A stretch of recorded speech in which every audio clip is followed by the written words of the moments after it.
वैसे लंबाई नहीं होती है। तो आज बाबा ने कहा कि सवेरे उठकर विचार सागर मंथन करो। क्या विचार सागर मंथन करो? कि दूसरों को कैसे हम सिद्ध करके बताएं कि सृष्टि चक्कर है, जो भी बाबा ने ज्ञान दिया है उस ज्ञान को कैसे हम सिद्ध करें, कैसे लोगों को समझाएं, कैसे लोगों को बाप की तरफ अट्रैक्शन कराएं। तो सवेरे उठकर विचार सागर मंथन करो और विचार सागर मंथन करके फिर बाप को भी याद करो और अन्य आत्माओं को भी मनसा सेवा द्वारा बाप का संदेश देने के लिए पहले धरनी को तैयार करो। तो बाबा ने कहा मूल आधार है विचार सागर मंथन करो। कभी तो बाबा ये भी कहते कि विचार सागर मंथन करो, जो बाबा मुरली सुनाते हैं, जो बाबा ज्ञान घास देते उसको गर। लेकिन आज बाबा ने कहा कि लोगों को कैसे समझाएं, लोगों को कैसे कन्विंस करें, उसके लिए विचार सागर मंथन करो। तो ये भी क्या हुआ, सेवा करेंगे ना, तो उसके लिए बाबा ने कहा बच्चे आपस में कभी लून पानी नहीं होना, अपने स्वभाव संस्कार बहुत मीठा बनाना है। ऐसा कर्म कोई नहीं करना जो बाप की निंदा हो। साथ साथ ये जो ज्ञान समझाने के लिए, बाबा का परिचय देने के लिए, सबको पैगाम देने के लिए, तो बाबा ने कहा अपने स्वभाव संस्कार को इतना मीठा बनाओ, जो आप ये सेवा करोगे इससे आपको सफलता मिलेगी।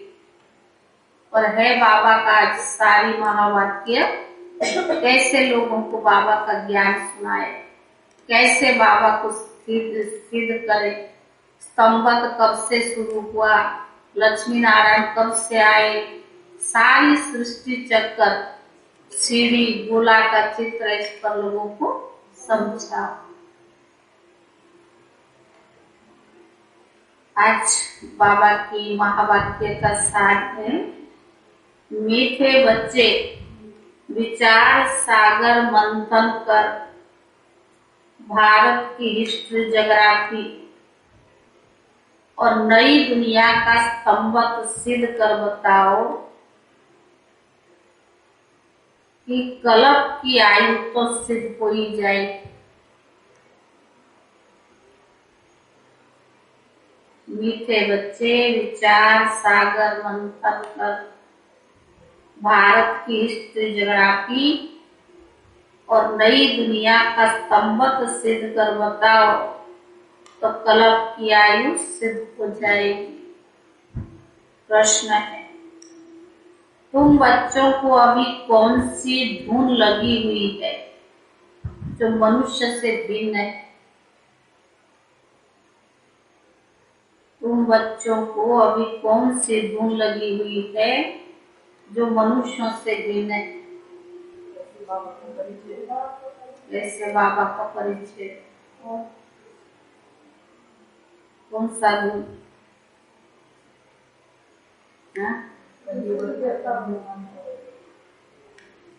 मनुष्य से देवता बनने या बनाने? बाप का परिचय है। उत्तर है, तुम्हें धुन है कि विश्व का बेड़ा जो डूबा हुआ है उससे हम सैल्वेज करें।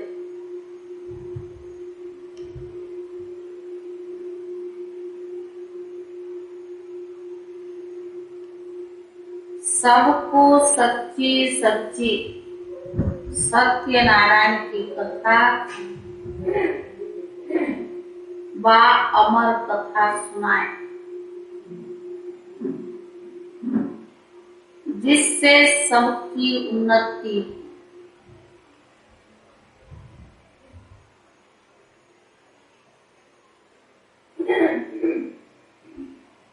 इतने इतने बड़े बड़े महल, बिजली आदि सब कुछ है, परंतु उन्हें यह पता नहीं कि यह सब आर्टिफिशियल झूठी उन्नति है। इतने बड़े बड़े महल, बिजली आदि सब कुछ है, परंतु उन्हें यह पता नहीं कि यह सब आर्टिफिशियल झूठी उन्नति है। सच्ची उन्नति तो सतयुग में थी, जो अब बाप आकर करते। सच्ची उन्नति कहाँ थी? सतयुग में, जो बाप आकर करते। गीत है आखिर वो दिन आया। कौन सा दिन?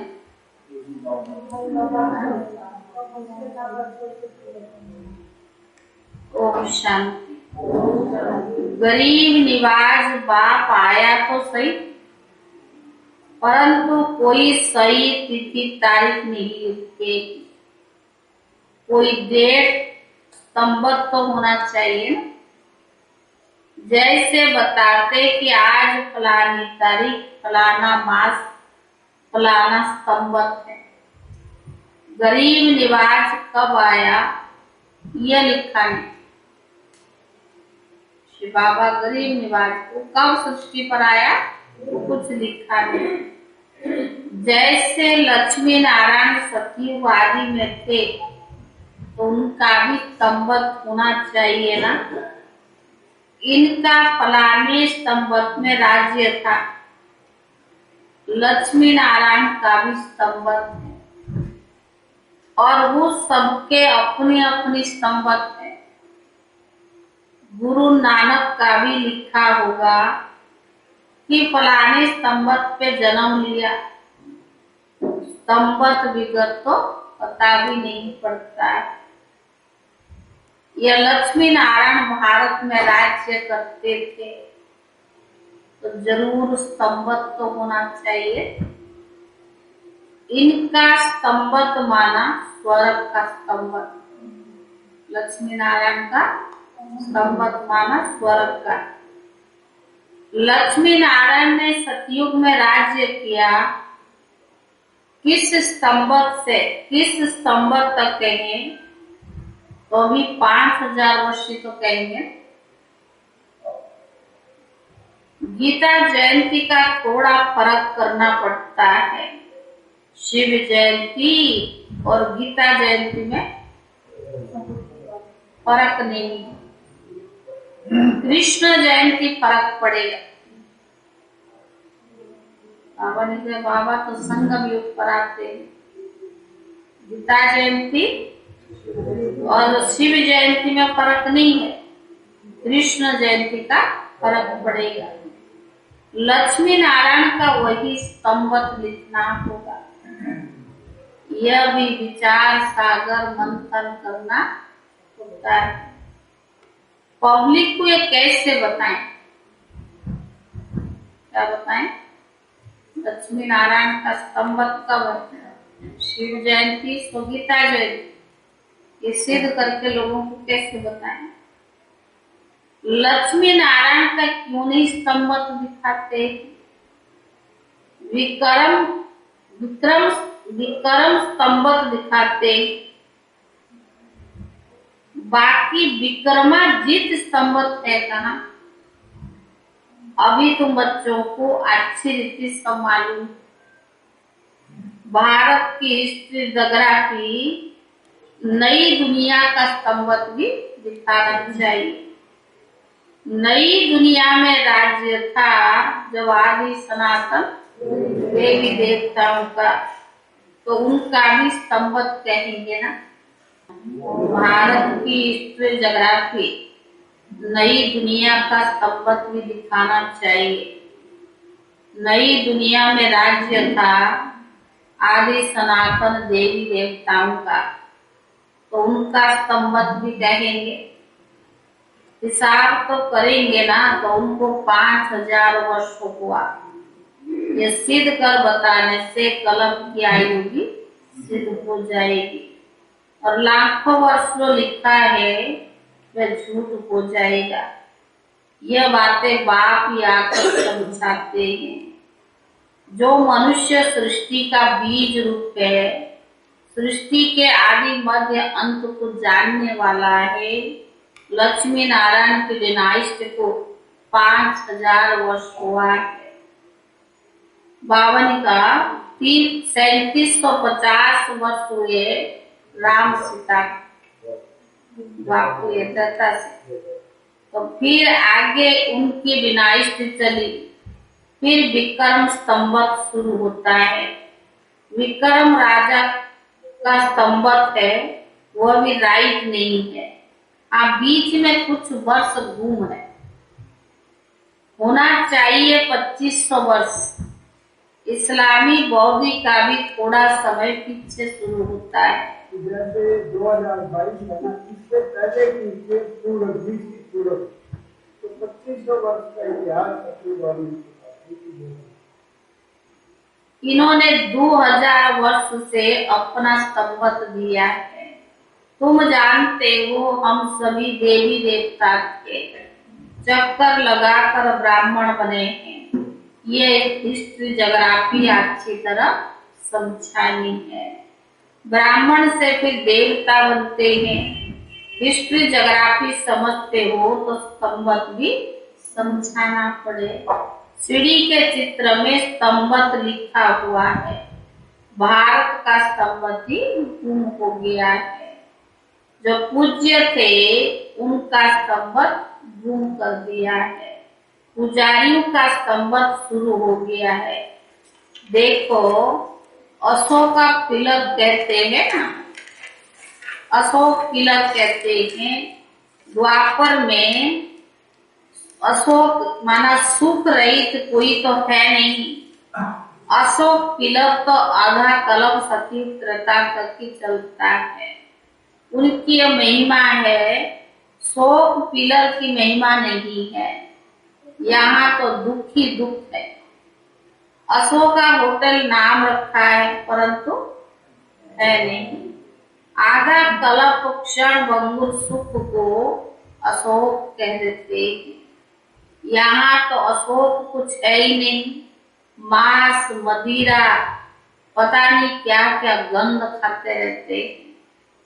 कुछ भी समझते नहीं कि हम दुखी क्यों और कैसे हुए हैं, कारण क्या है। अभी तुम समझते हो, ये बातें सुनेंगे ही कोई जो कल्प पहले स्वर्ग में सुखी थे। जो वहां थे नहीं वो तो सुनेंगे भी नहीं। जिन्होंने भक्ति पूरी की होगी वह भी कुछ ना कुछ आकर समझेंगे। तो बाबन का नॉलेज को सुनकर लोग खुश होंगे। चित्र भी तो क्लियर है ना, संवत भी लिखा हुआ है। ब्रह्मा विष्णु का जन्म भी तो यहाँ होना चाहिए ना। बाकी शंकर का तो सूक्ष्म वतन का है और शिव का मूल वतन में है। सूक्ष्म मूल को भी जानते ही नहीं, इसीलिए शिव शंकर को मिला दिया है। शिव है परम पिता परमात्मा, शंकर है देवता। दोनों को मिला न सके। अभी तुम बच्चों को कितनी समझ मिली है, कितना नशा चढ़ता है। रात दिन यही ताक लगी रहे। ज्ञान मिला है ना, बाबा ने कितना अथा ज्ञान दिया। तो रात दिन क्या ताक लगी रहे।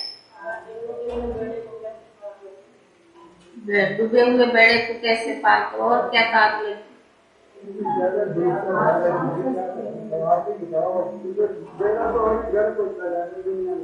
अति होगा ना, और भी अति होगी।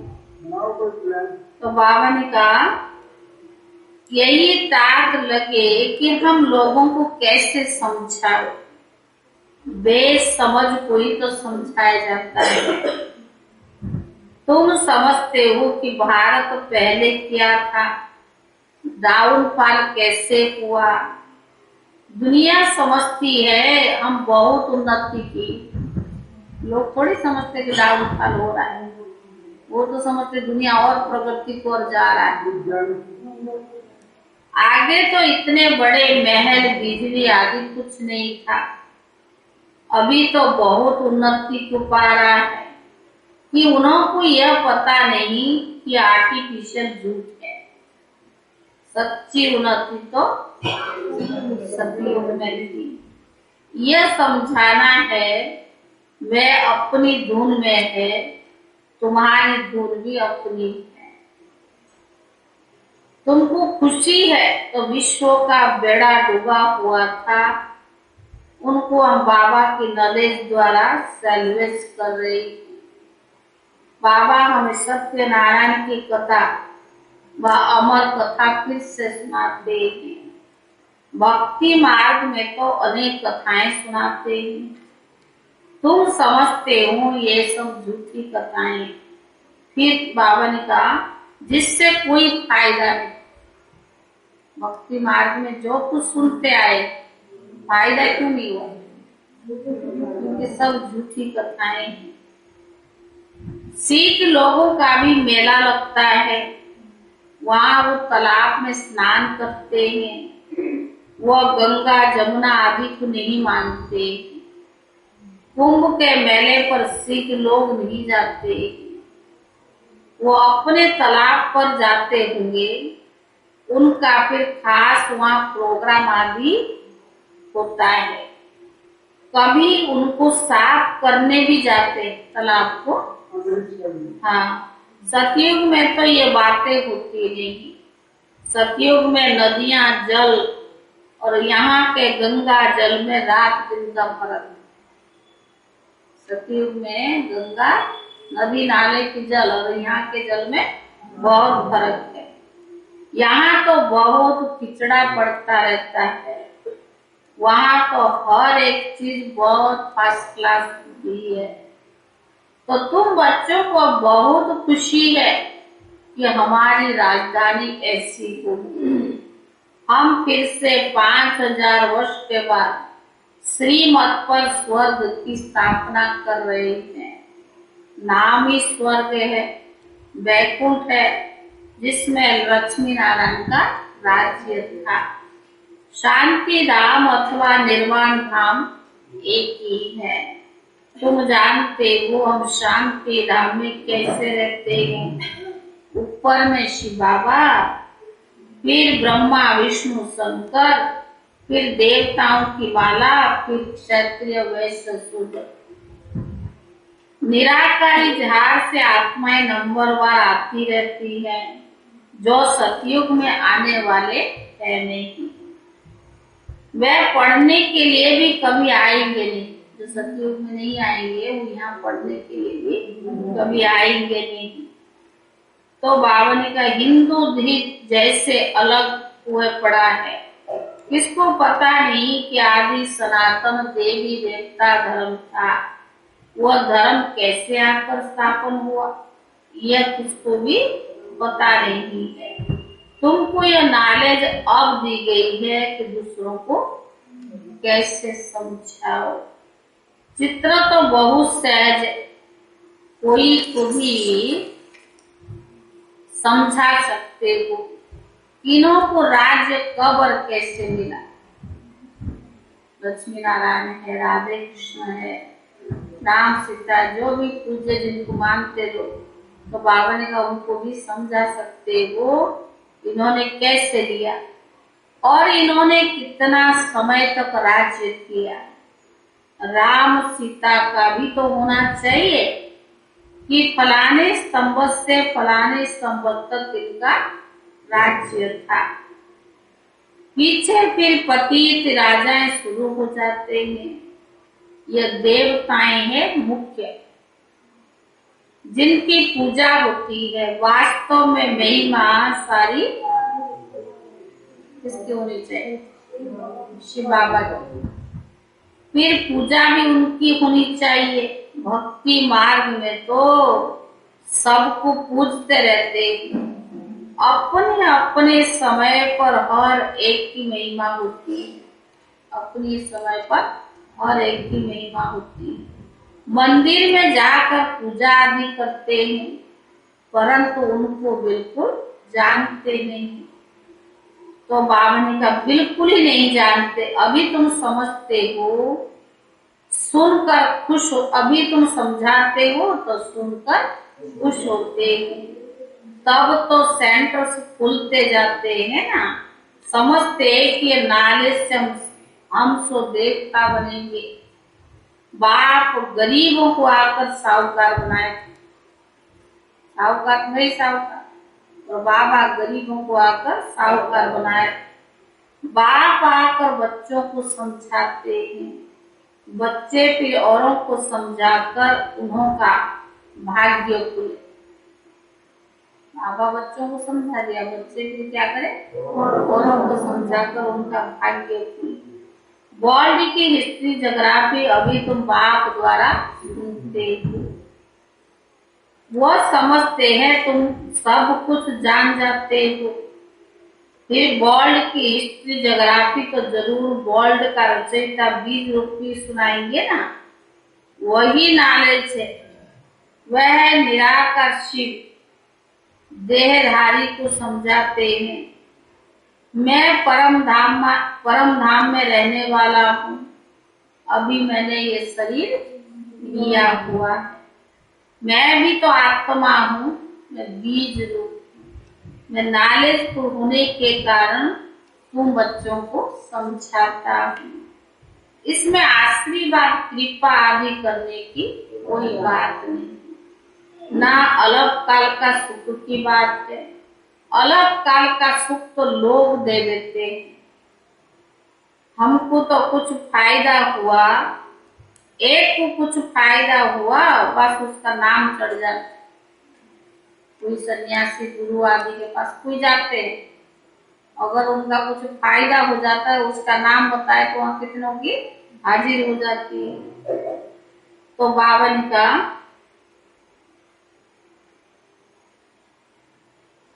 तुम्हें अलग काल का सुख लोग दे देते, एक दो को कुछ फायदा हुआ तो बस नाम चढ़ जाता।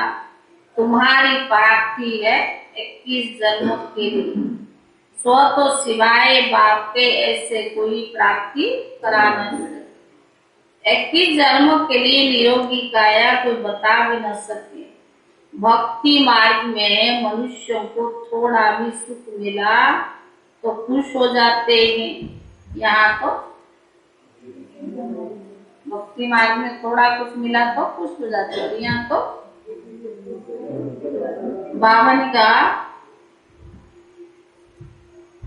यहाँ तो एक समान बावन का यहाँ तो एक ही टीचर है। भले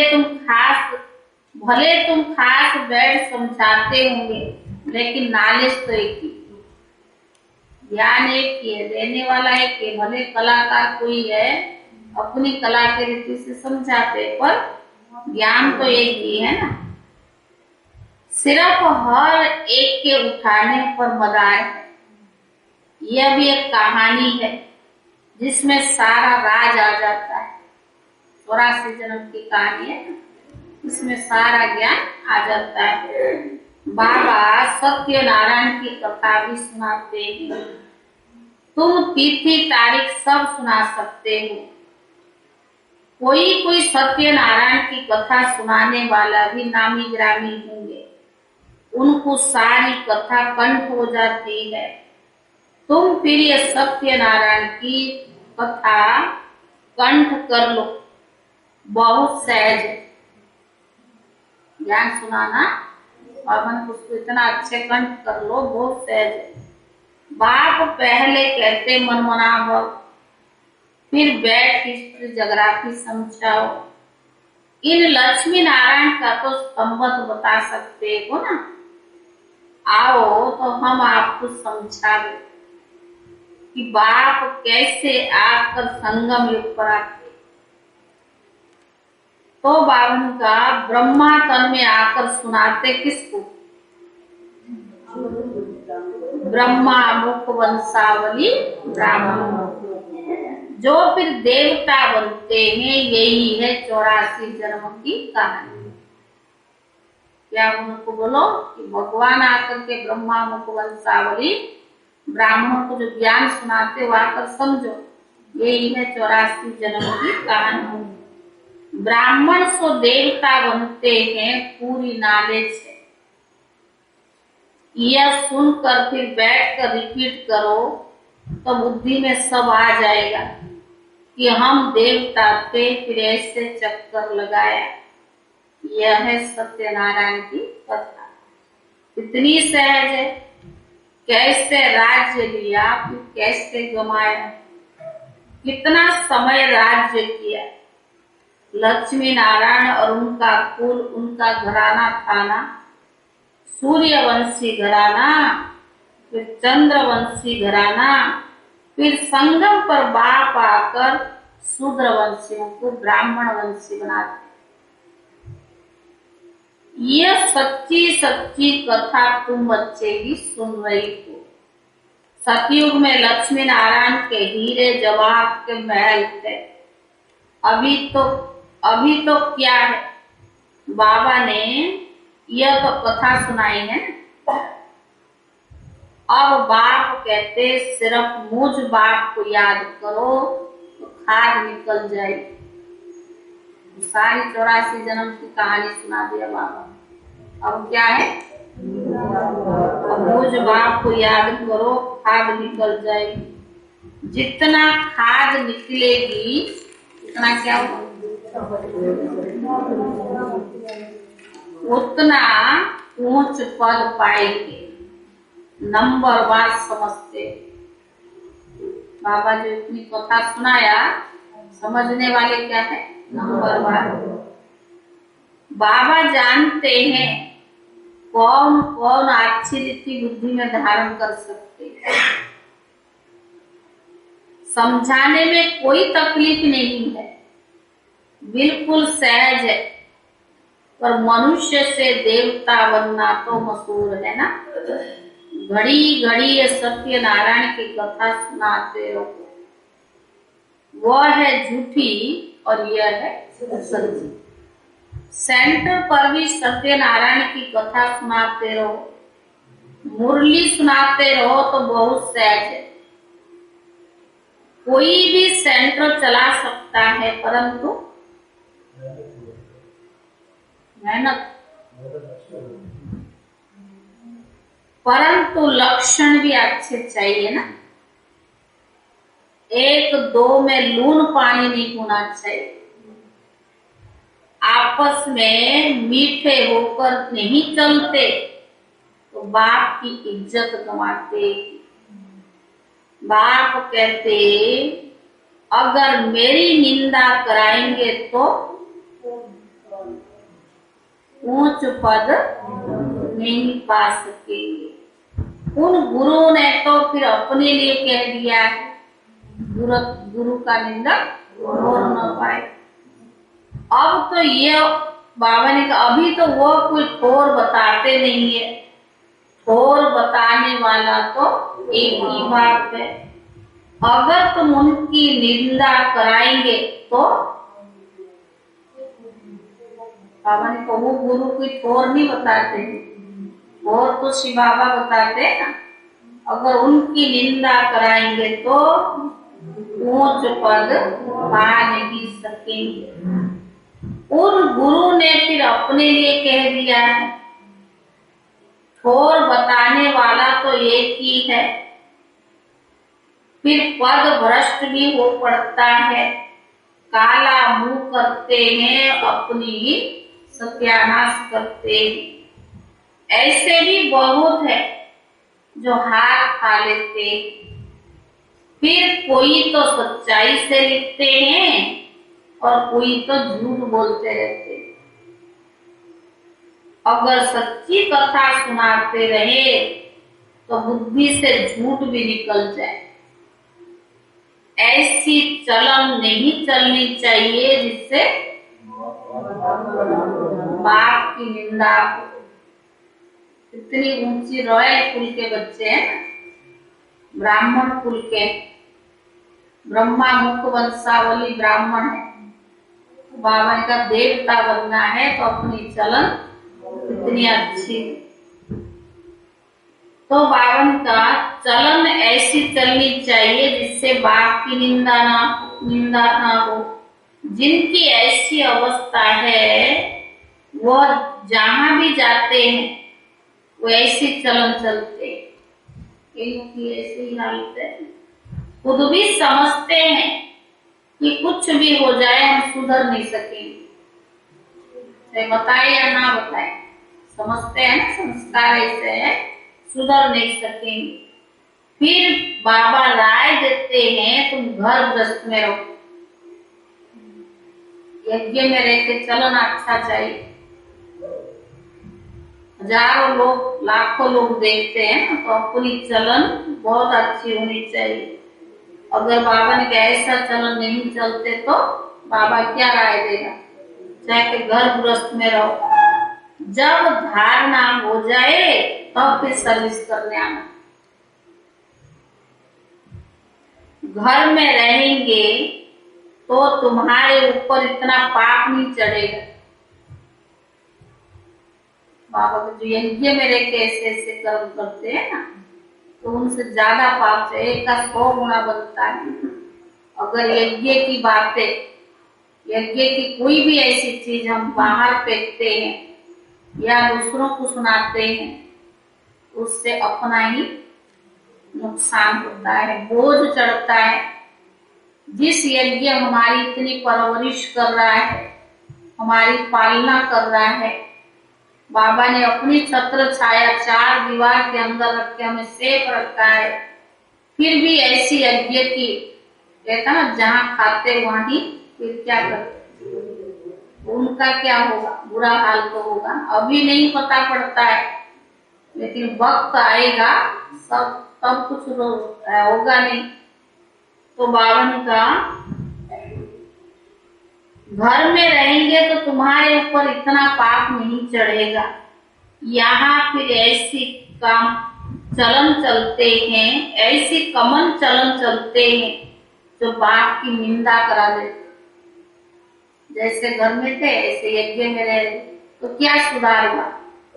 भगवान ने जो नियम मर्यादा बनाई है वो किस लिए बनाई, चलो घर वाले तो फिर भी थोड़ा ऊपर नीचे हो जाता है, पर हम यज्ञ में रहने वाले उस नियम मर्यादा को कितना % पालन करते और उसी हिसाब से नहीं चलते। बाहर वाले तो आके सारा सेवाएं भी कर लेते, योग भी कर जाते, लेकिन अंदर वाले क्या करते, पाप चढ़ता है एक उससे भी ज्यादा, घर वालों से भी ज्यादा। वो कमन समझते ना इसको, घर में बैठे मन मर्जी किया, मन मर्जी आए नहीं किया।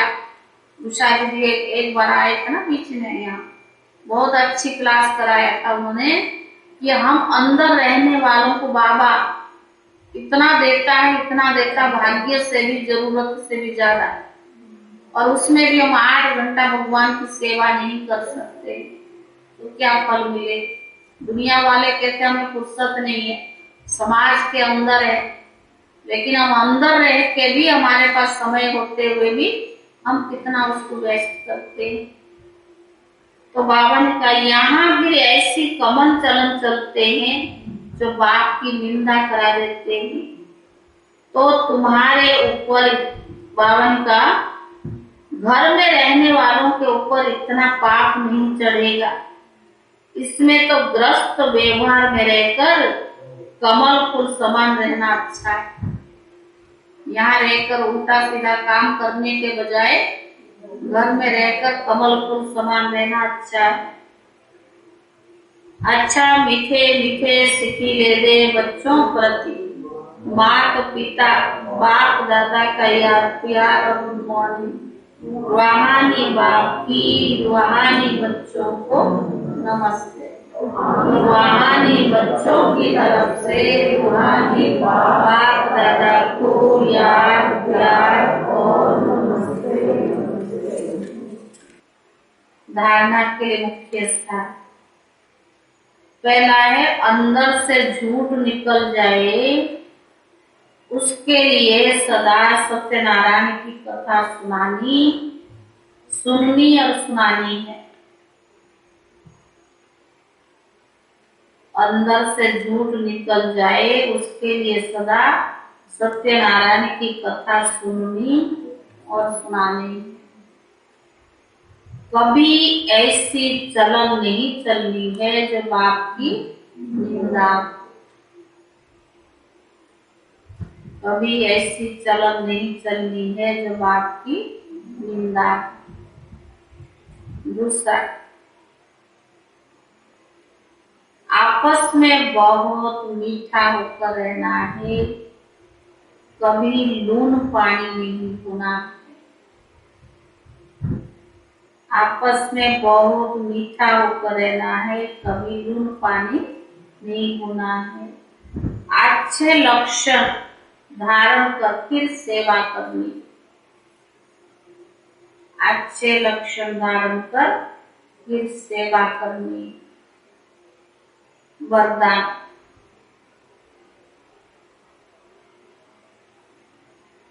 ब्राह्मण जीवन में बधाइयों की पालना द्वारा सदा वृद्धि को प्राप्त करने वाले पद्मा पदम भाग्यवान भव। ब्राह्मण जीवन में बधाइयों की पालना द्वारा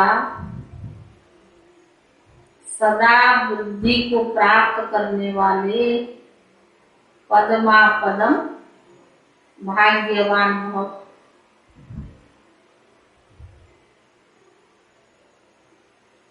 संगम योग पर विशेष खुशियों भरी बधाइयों से ही सर्व ब्राह्मण वृद्धि को प्राप्त कर रहे।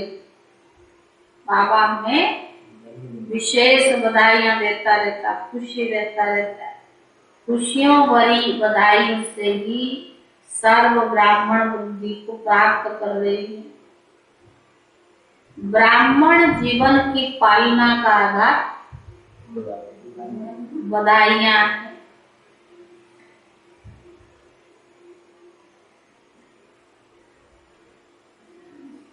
बाप के स्वरूप में हर समय बधाइयां। बाप के स्वरूप में हर समय बधाइयां। शिक्षक स्वरूप में हर समय,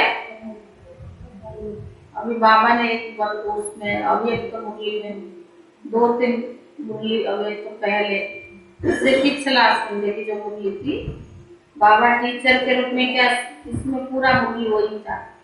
बाप के रूप में बधाइयां देकर हमें आगे बढ़ा रहा है।